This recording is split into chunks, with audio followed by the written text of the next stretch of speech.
என்னை தேடும் இறைவனே, உம்மை நாடி வருகிறேன். என்னை தேடும் இறைவனே, உம்மை நாடி வருகிறேன். இன்றைய தியானத்தின் தலைப்பு திருப்தி.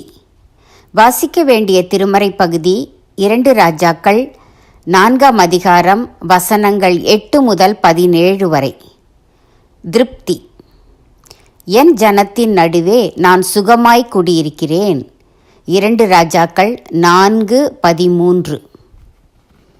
இந்த பகுதியில் ஒரு வித்தியாசமான பெண்ணை சந்திக்கிறோம். சூனேம் என்ற ஊரில் வாழ்ந்த இப்பெண்மணி ஒரு பணக்காரி.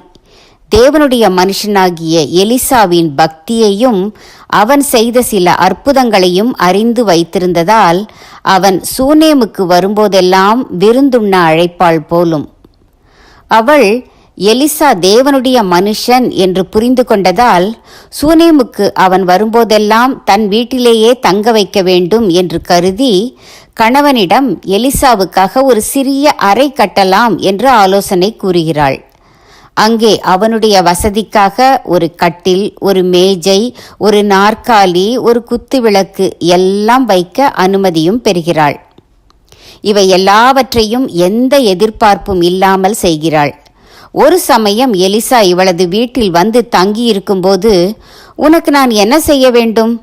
ராஜாவினிடத்திலோ சேனாதிபதியிடத்திலோ உனக்காக நான் பேச வேண்டிய காரியம் உண்டோ என்று தானாக முன்வந்து கேட்கிறான். இந்த சுனேமியாள் எதையும் எதிர்பாராத போதுமென்ற மனதுடனே கூடிய திருப்தி உள்ளவள் போலும்.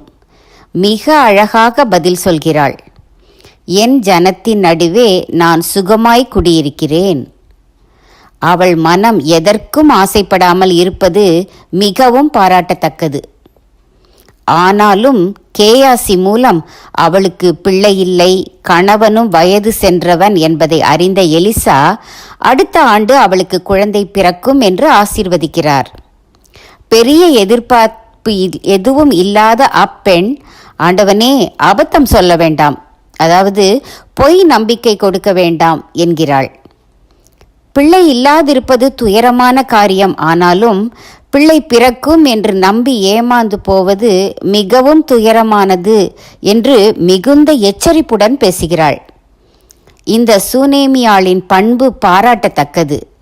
உள்ளதை உள்ளபடியே ஏற்றுக்கொள்வது இவளது தன்மையாயிருக்கிறது. பெரிய ஆசைகளும் எதிர்பார்ப்புகளும் மனக்கோட்டைகளும் அவளுக்குள் இல்லை.